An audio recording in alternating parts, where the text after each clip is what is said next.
ប្រាសាទតាក្របី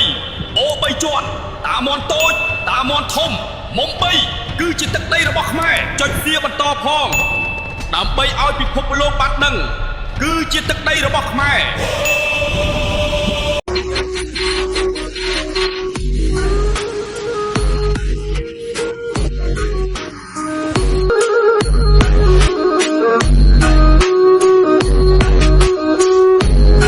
បានសុំទៅសុខយើងមានកម្លាំងយើងមានកំហែងយើងឈ្មោះតមក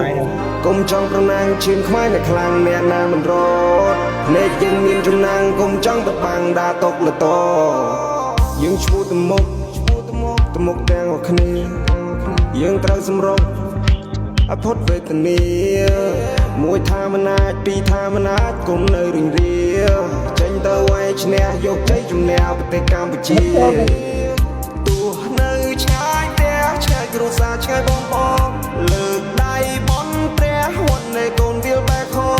យកឈ្នះក្តីទុកសាញ់ជីវិតស្រស់បំប្រងនួកា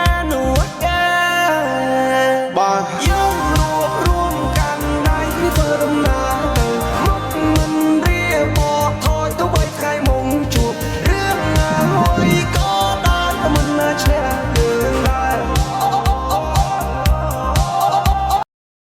នេះឲ្យចុចអត់ជាមួយហ៊ានចុចអត់ជាមួយហ៊ាន share អត់ចាំមើល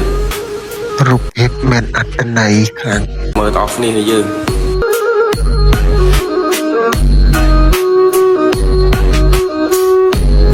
បាទរូបភាពដ៏អង្អាចក្លាហាន